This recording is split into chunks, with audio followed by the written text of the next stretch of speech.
8 months ago, I found a rare OBS Ford 7.3 F250 abandoned on a farm. And you've all watched me, panel by panel, get this truck straight and smooth, to the point where in the last video, I painted it in a tiny leaky tent, having never painted a car before, and it shows. Oh, that is not good. Which brings us to today. This is the stage where it seems so close to being done, but there's so many things you just don't think of. In this video, I try to save my favorite wheels ever, deep clean every interior piece to try to make it smell less like sweaty butt crack, plus, look at that. Maybe find the clue as to why this thing wasn't running quite right. That's all missing there.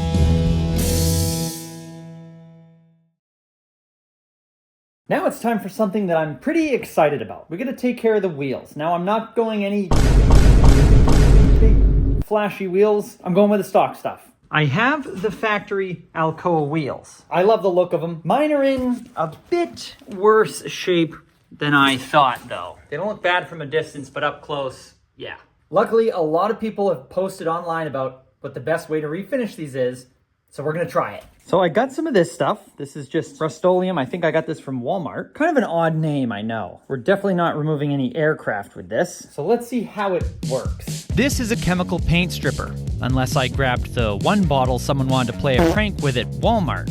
I wanted to do this cool slow-mo of the stuff coming out, and it's like this jelly almost. It looks like, well, it looks like, come on, get your mind out of the gutter, Jake. Tapioca pudding is what that looks like. And now I'm just gonna brush the acidic tapioca pudding all over the two wheels I've got in the garage, nice and thick, then let them sit for 45 minutes or so. And it looks like it's doing something, sort of. Then I'll take a plastic scrape tool, or in my case, something close enough, and scrape the bubbling clear coat off the wheels.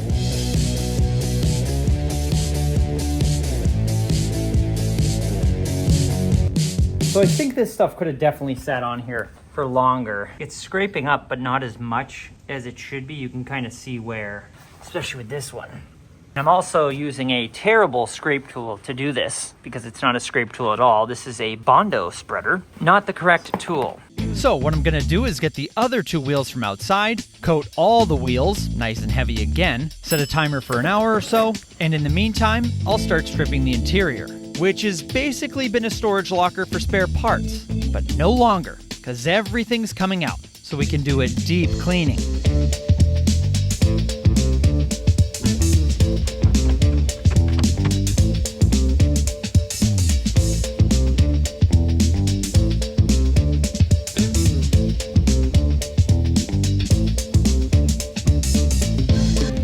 Once the timer's up for the wheels, I'll roll them all outside and pressure wash off the clear. This way works light years better than using the Bondo putty applier to scrape the bubbling clear coat.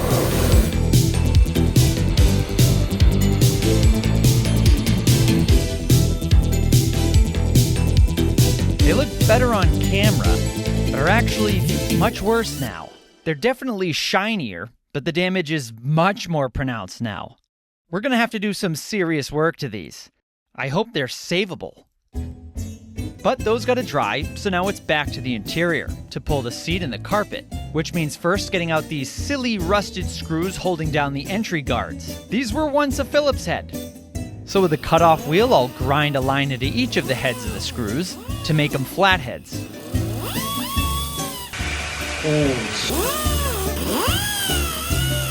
Come on, please turn, please turn. Yeah, that's not working. Come on, you. Haha, here's one. You stupid. Still does one play nice? Are you kidding me? 1 out of the 3. But after much grunting and some colorful words...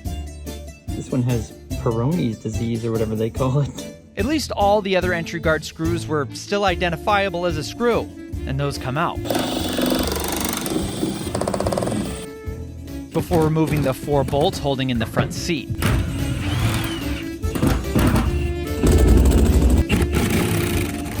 And we should be able to just... Maybe not. I forgot about the electrical connector below. And now the seat comes out. Don't try it yourself. No, I'm gonna hurt myself as much as I want. Weird. Oh, you're so strong. All right, I'm gonna give this vacuum, yep, this is a carpet. I'm gonna give this carpet a vacuum before we take it out of here. Should I eat one? A few relics still in here. I don't know what that is. And then what's this little number here?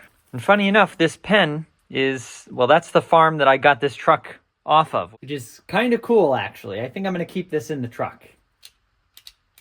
Just kidding, it's broken like the truck. Why won't you work? I'll pull the transfer case boot and prep to pull the carpets.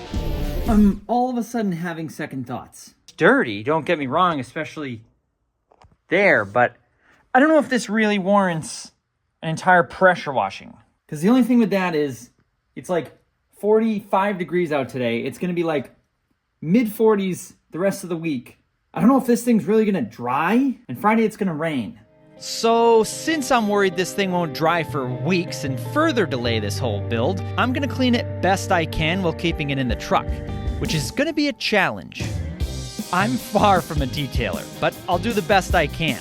Then when the whole truck's finished, maybe I'll have someone come and give it the final cleaning. You know, I'm getting a little bit emotional that I have to now vacuum up the little seeds that were in the truck. It's kind of sad. If anyone wants these things, I can bag them up and send them to you. And I mean it. I don't know what they are. If they're useful to someone, I'll send them, but kind of sad. I'll keep on vacuuming the carpet. Then underneath it, while I'm in here,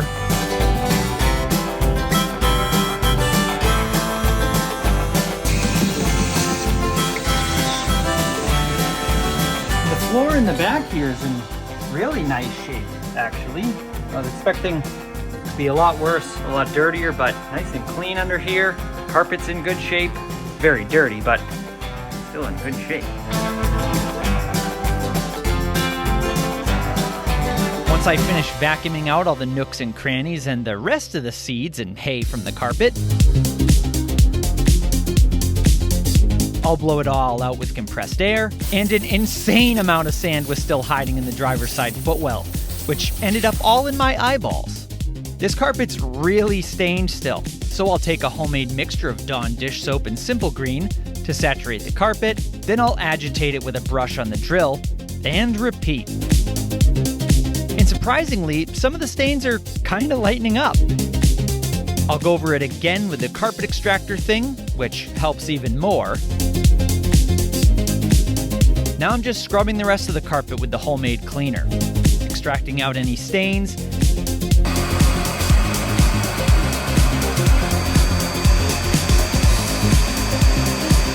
then extracting the driver's side floor mess a dozen more times. But some stains, no matter how hard or how many times I scrubbed, weren't coming out. This is what I get for picking a truck that was on a farm and probably never cleaned in its life. But the carpet's really not in bad shape besides the dirtiness, so it didn't seem worth it to put some aftermarket one in. We'll go back to the carpet after, since now Dad's home to give me a hand reinstalling the back window. It came out easy, but we knew from the minute it came out, it was not going back in that easy. And how we're going to do it's by running a piece of thin rope around the rubber seal of the window, where it lips onto the body of the truck. Then we'll spray some soapy water around the opening, and onto the rubber seal of the window itself, and onto my eyes. As you spray it. Put the window centered in place. Do we look close? I mean, define close. Then start pulling the rope. You can actually see the window start to get set in place as we pull more of the rope out. It takes a bit of force, but the rope pulls the seal up and gets it to lip over onto the cab.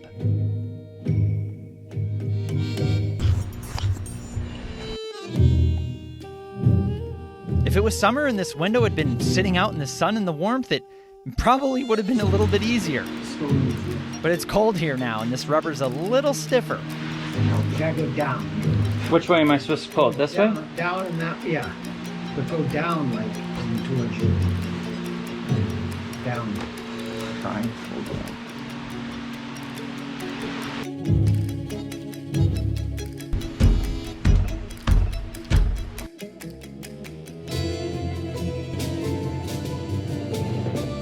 But finally, it's in. With the back glass finally in, I continued on my quest of scrubbing the carpets clean as Dad goes around the whole truck and super cleans all the rest of the glass.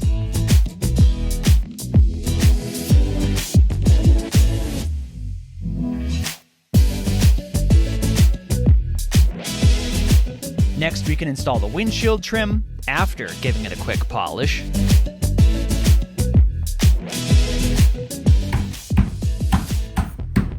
That looks phenomenal. The antenna goes back on.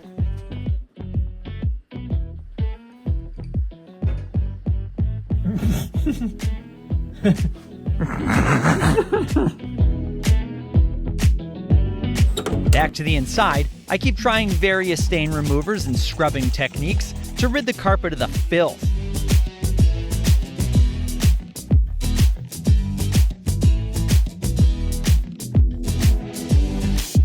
Then Dad gives all the interior pieces a good cleanse. The steering wheel in particular was nasty. So dirty. It was like thick.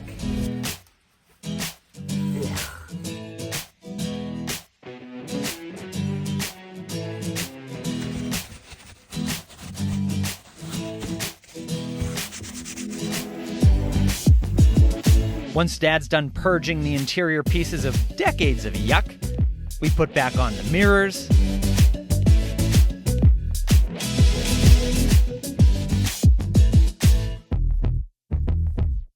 Then Dad does a real thorough cleaning of the door panels. Wait till you see how these things come out.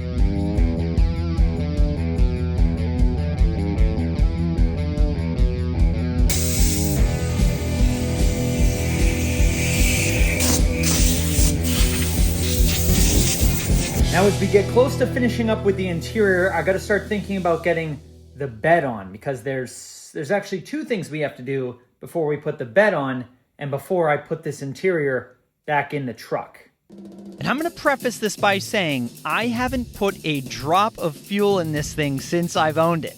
Just saying. Before we put the bed back on, while we've still got access to the fuel tank, we're gonna take a look inside to see if there's any clues as to why this truck's not running great. If you remember, the truck hesitates. It almost misfires at low RPMs, and it smokes, white smoke. And thanks to a lot of your guys' comments, we're gonna pull the fuel sending unit out to see inside the tank. And thankfully we did. Oh, that's all broken. There we go. Oh, that piece fell in. Oh no. Yeah, that's all missing there. There's a whole thing. Oh, that's that thing they were talking about. Yeah, well, that's your problem right there. That thing you guys commented about is one of the most common failures on the OBS with the 7.3s. The fuel sending unit has a plastic or rubbery strainer that looks like a shower head. And over time, it can get clogged, fall off, or literally crumple apart. And mine is in pieces, scattered all in the tank. Oh, it's like fishing. Is that? No, that's a reflection. Oh, no, that's not it. Not much of an angle. That's what a fisherman's called. So Dad and I did some fishing in the fuel tank. Got a match? I don't even know what the thing's supposed to look like. Until finally... Oh. That the thing is supposed to look like a shower cap? And then is there a filter on that though? That I don't know. I think there's something right down here. There's more rubber. Look at that. What even is that? It's like just goo. Probably old fuel. Oh Well, you gotta look up and see what the diagram shows, if that's got a, that's got some kind of thing on Filter it. But screen, everybody said it looked like a shower thing. That definitely looks like a shower thing, don't it? That it does. Yummy. See, it's like a sticky feeling to it. Oh, yeah. But that is definitely, that went right like that. I don't understand what this is though. What goes on here? Just looks like a pickup. I think there's supposed to be something on here too. I'll order a new fuel pickup strainer and we'll come back to this when it comes in. In the meantime... Okay, because it's going to be over 60 degrees today, I have to get all the rest of the painting that I need to do done. That means the tailgate that you guys probably noticed I didn't paint, as well as there's a front valance piece. So that stuff all has to get painted today, but that also means it needs to get prepped because I haven't done any prep on the stuff. The weather is not ideal, but neither is the rest of the paint job, so it should match. I searched high and low for an OEM tailgate in decent shape around here, but I'm in New England, and they all look like they sat in the ocean for most of their lives. So I went with this aftermarket one. It's in far better shape than the ones the truck came with. One looks like it was stepped on by an excavator. It's bowed. And the other looks like it was hit with an axe in a few places and then set on fire. But even my new one wasn't safe from damage. But it needs to be sanded before paint anyways. So I'll hand sand the worst areas with 320 grit sandpaper to see if they smooth out, which thankfully they do. Then I'll go over the whole thing with 320 grit on the electric sander. This gives our new primer something good to bite into. Little intricate edges I'll sand by hand with 320 grit, as well as around where the latch will go.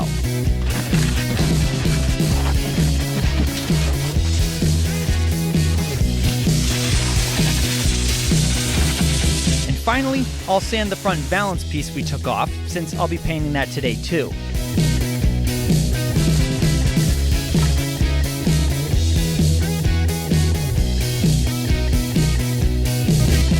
Finally, they're ready for primer.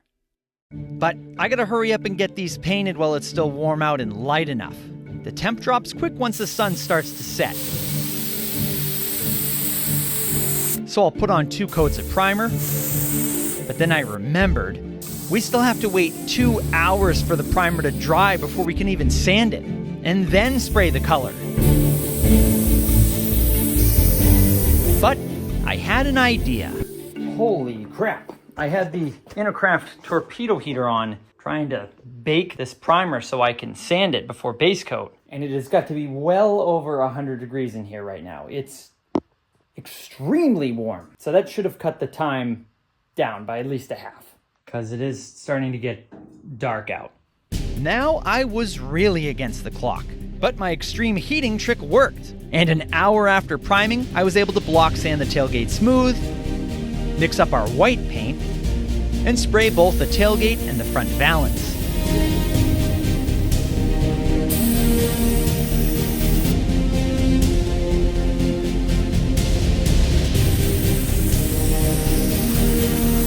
But by the time I painted 2 coats of color onto the tailgate and the valance, and mixed up our clear coat, perfect timing. It's dark out. Gotta do what you gotta do. Tomorrow's Thanksgiving, and it's gonna be colder, so. But it was still 55 degrees outside. So, lit by the spotlight on the garage, I laid on 2 nice coats of clear coat on the tailgate and on the valance.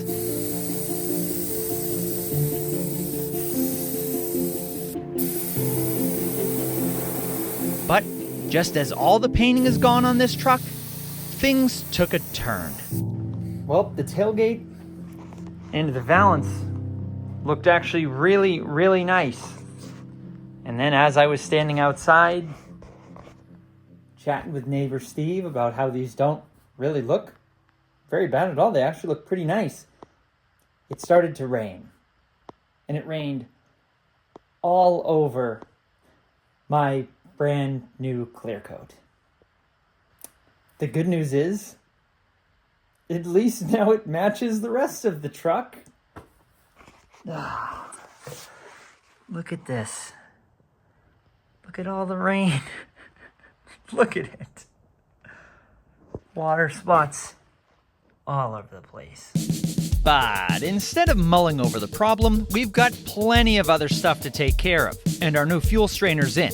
So now I gotta siphon out all the old diesel, since I can't get all the broken pieces from our fuel strainer shower head out. Wow, it's actually working. And if those get sucked up into the fuel system, it's gonna be a bad day. Once the tank's empty, I rid it of all the rubber and plastic pieces left behind from the strainer and wipe it all clean. Quite the crap is in that tank.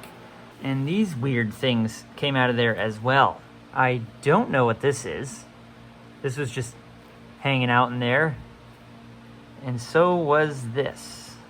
I wonder if this is part of the screen. Well, it is a screen, so. Very sticky. And here is our new fuel strainer, and that right there looks exactly like the piece we found. I think it's the same one. Aha. And this piece right here is that one.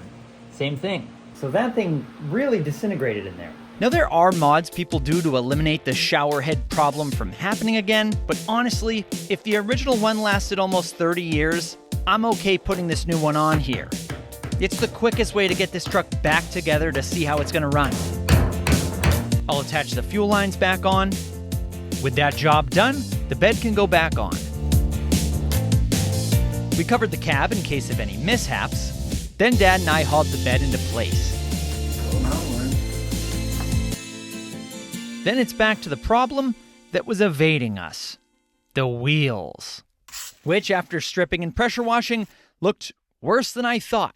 And after getting a quote for around $1,000 to have them cleaned up and polished, Dad, as per usual, said screw that. We can figure it out. Well, a lot better than it was. It didn't cost you. So we could fix them, because you don't have to do this. Doesn't need that. Doesn't need that. You get that. You just got to do the little spots. Get those little areas. Clean them up. This right here. You get that little area. Just that. Clean that up a little. We can get that. And the hubcaps cover this, right? Yeah. So yeah, most of it. I think we do a little selective cleaning and be way better off.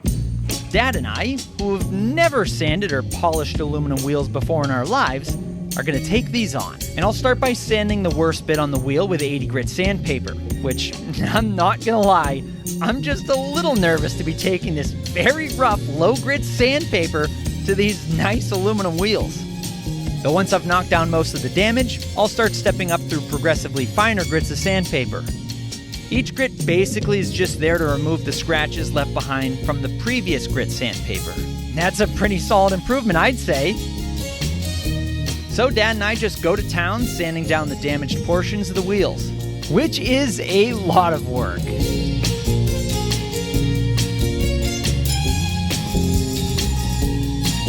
I picked up one of these polishing ball things, not to be confused with ball polisher, and after Dad assaulted me with it...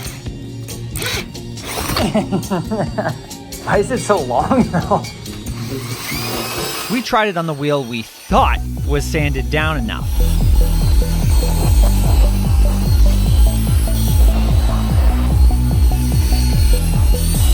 Looks pretty good. What, do we just buff it off now? That clear? I think there's a spot of clear right there, right there. I don't know, for that old of a truck, I think they shine pretty good. Oh yeah, you can still... The rest of it looks pretty good. Yeah. But that wheel had the least damage. So neighbor Steve pulled off the old tires off the rims for me so I can work on them more easily. This wheel needed more acidic tapioca pudding to get rid of some clear coat I missed. Then I need to address some of the dings on the very lip of the wheel, which I use a 36 grit disc on a die grinder to smooth out. Then I'll feather out the edges by hand with slightly higher grits. And they don't look half bad. Big improvement there. Some of the deeper ones didn't come out entirely just because I didn't want to go grinding down the lip too much. But it's less noticeable, and that's what we want. it's time consuming. You can see the damage slowly fading away.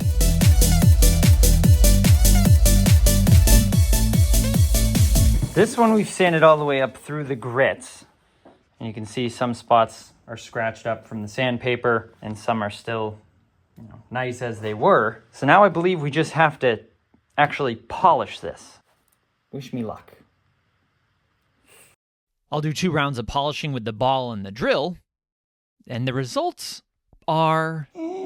that's not great. No. You can still see the little scratches. What did I do wrong? Even though I worked all the way up from the low rough grit sandpaper up to 1,000 grit really fine sandpaper, you can still see my sanding marks, even after polishing. So I'll park that one for now and move on to getting curb rash out of another wheel. Again, using a little die grinder with an 80 grit disc attached, I'll carefully smooth out any curb rash.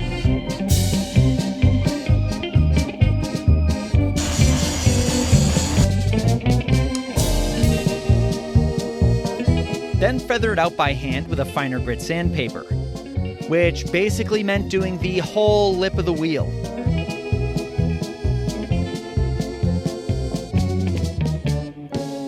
Then finally, I'll use some rubbing compound on the polishing ball to try to finish this wheel up. Rubbing compound's a bit grittier than regular polish, so the hopes that it further removes the sanding scratches I couldn't get out.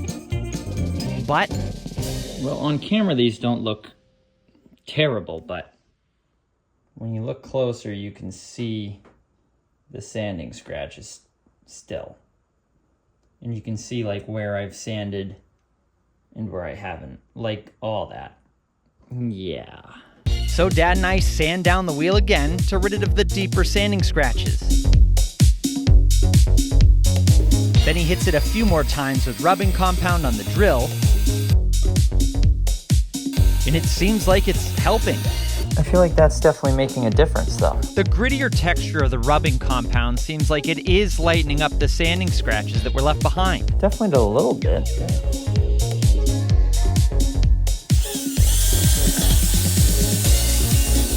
That's better, yeah. Losing that. You really can't see it now. No. I mean, it still shows a little, but it's way better than what it was. It's way better. And after another few rounds with the rubbing compound... You can't even see those now. No, wow. A ton better. Yeah. Ton. I don't think you're going to get it much better than that. No. No, you can't even really see now. No. Then Dad polishes the wheel with some polishing compound we found at the clearance section at Advance.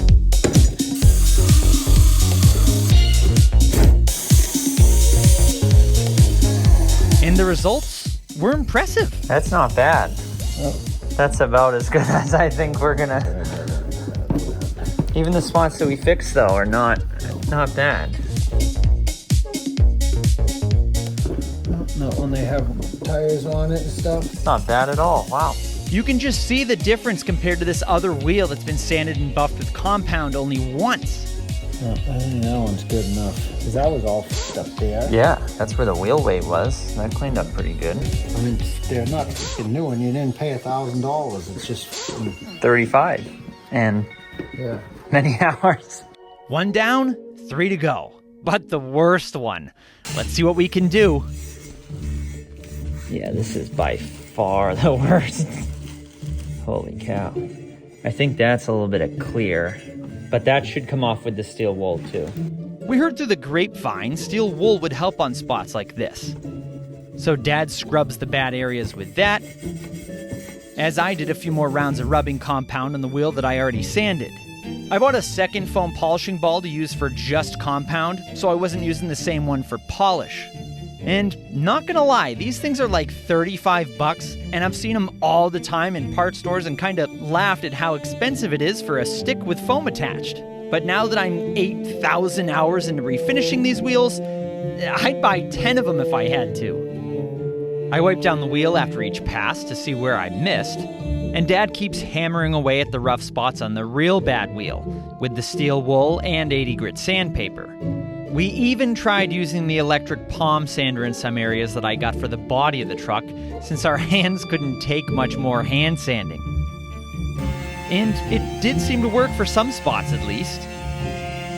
The wheel that I did 3 rounds of rubbing compound on is looking quite nice.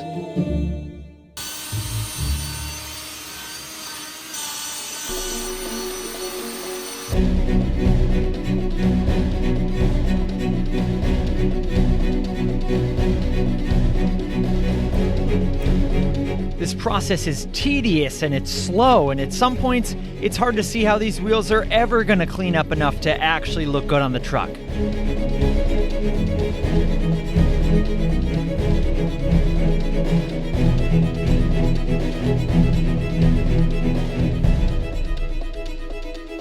When you see the progress and what they looked like before, it gives you the motivation to keep going. And this wheel that was really bad, well, just look how it turned out after 4 centuries of sanding. We couldn't get it all completely out, but once it's polished up, it's gonna shine. Yeah, I think this one's good to polish because this spot's way better than it was. The whole thing is immensely better.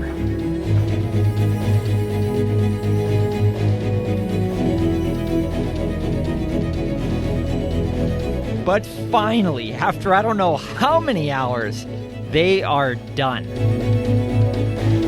We'll get them wrapped in some fresh rubber and on the truck, but that'll be next video. These need to be polished anyway too, but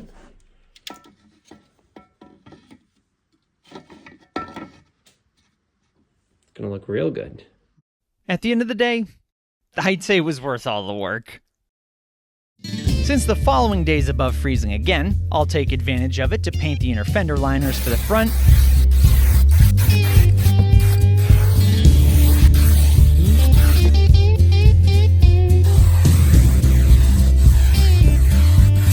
and the splash shields for the bed.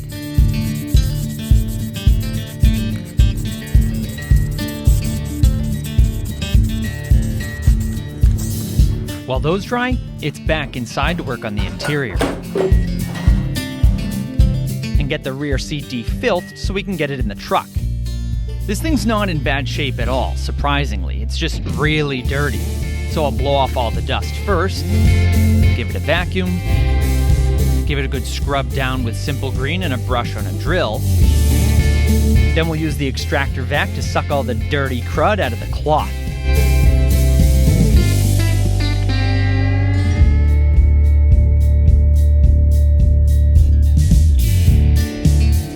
It takes a few rounds to get it all out. This thing's got years of impacted farm filth.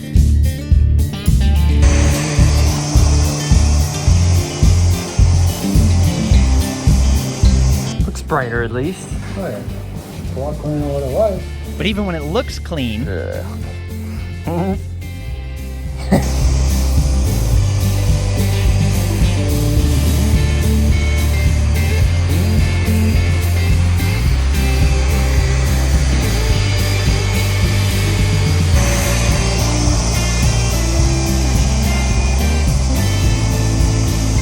it's getting better, but not good enough yet. So I go over it again with another round of scrubbing with the drill, and Dad follows behind with the extractor again. And now it's looking much brighter and smelling a lot less like sweaty butt crack. So onto the piece of the carpet that clips to the back of the cab behind the rear seat. And this piece is in a little rougher shape than the seat was, but I'll be able to clean it up enough with the same blow, scrub, and extract procedure we just did.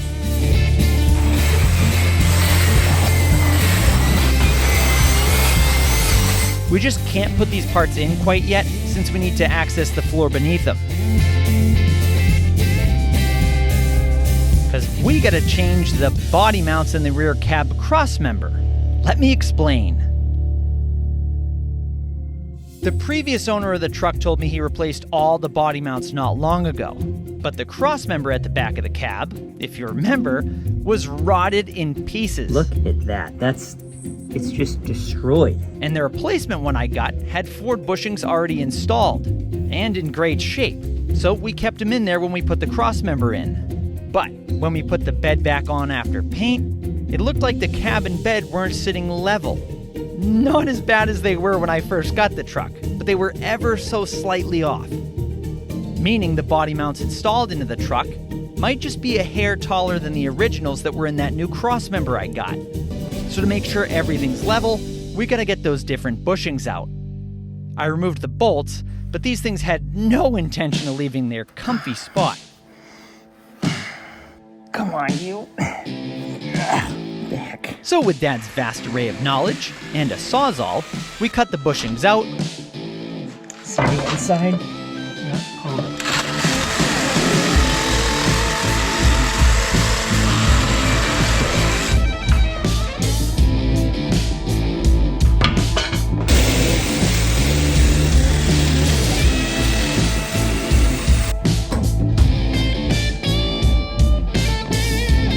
And replaced them with the ones that are the same on the rest of the truck. Yeah, quite a bit more. Okay.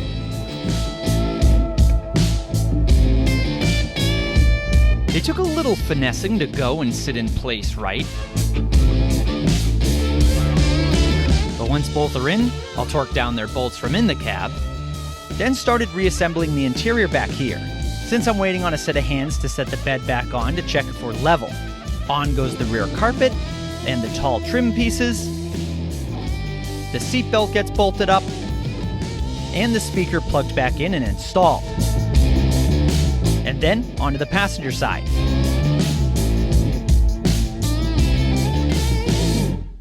I've been messing with this side because something didn't seem right when I put the seatbelt up, like where it should go. The buckle is backwards, whereas that side you can see the buckle's outside. This side, the buckle is on the inside when the belt is straight. Fortunately, I was able to get the buckle rotated in the right way without having to take any bolts out. Everything gets put back in its place.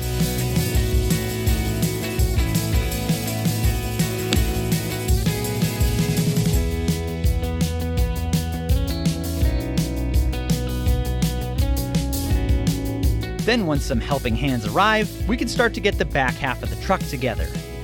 Dad, Ty, and I get the bed into position. Then I'll reconnect the fuel filler neck. I gotta make sure I put the right one on, since this new bed's off a gas truck, and the filler neck tube inside is a smaller diameter. Just 3 screws hold the neck to the bed. I still need to go to the parts store to get a piece to finalize this, so in the meantime, it's back to the interior.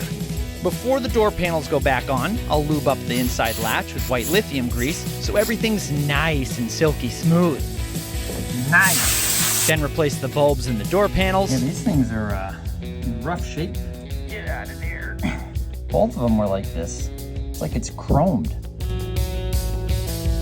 Both fronts get new bulbs. The door panels get any push pins replaced. Then the 2 front panels can go back in the truck. Carefully, since these things cost a pretty penny to replace.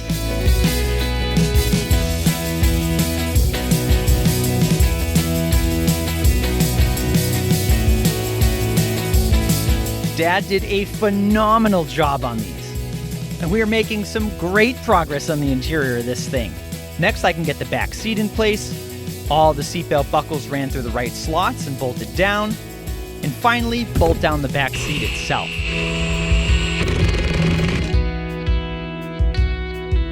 I'll give the kick panels a good cleaning before putting them back in with all new clips. And finally, the entry guards can go back on, but not without first getting a deep scrubbing, of course. That's much better.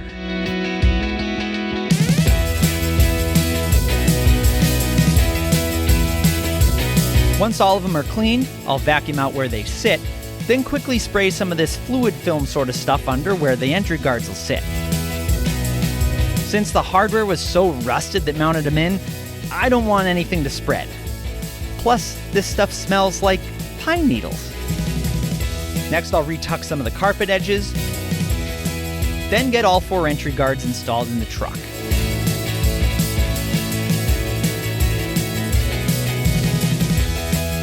This thing is coming along so good.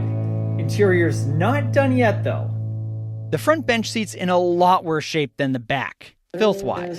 Neither seat has much wear, just these 2 spots up top, but I don't think that warrants a full recover. So I'll get it as clean as I can then. First by blowing off all the dust and crud, then I'll spray some cleaner and go at it with the drill to scrub it all up. Then finish it up with the extractor, which is making a crazy difference over before. Look at how this seat is coming out. This pad right here, I use the extractor on. These ones, I haven't, and look at the difference. This seat is nasty. I thought about switching to bucket seats up front, but I don't know, there's something cool about dual bench seats. And I'm honestly surprised it's cleaning up as good as it is. I'll run the extractor over the rest. Just look at the muck coming up out of this seat.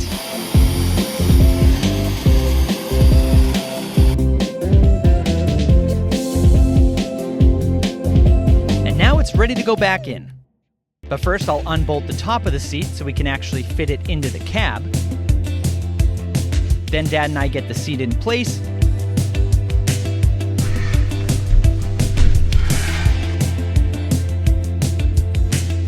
I'll bolt it down and connect the two electrical connectors underneath. And to wrap up the interior back here, there's a few more trim pieces to screw on.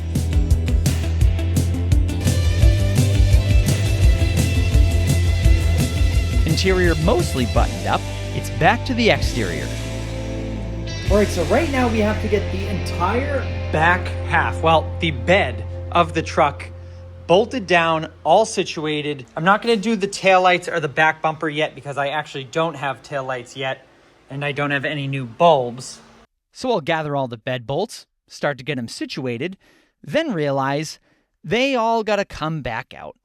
I've had to pause on the bed because I just realized while I was under there tightening some of the bolts, there's still a breather tube, I believe it is, on top of the fuel tank that's not connected to anything. I just completely spaced it. I'll put a picture of it right here, the thing that I'm talking about. But if I bolt the bed down now, then when I figure out what I'm supposed to do with that thing, I'm gonna have to unbolt this thing and lift it up. So I gotta figure out what's going on with that before I tighten these down. Oh, I hate doing something halfway and then having to stop. That's just the way this goes a lot of the time. But regardless, there's still plenty to do. Since the fender gaps are all set and good, thanks to hours of work by my dad and neighbor, or Savior Steve, I can put all the bolts back in and properly tighten down. We had just a few bolts in here semi-tight to hold all the body lines and gap in place while I painted the truck.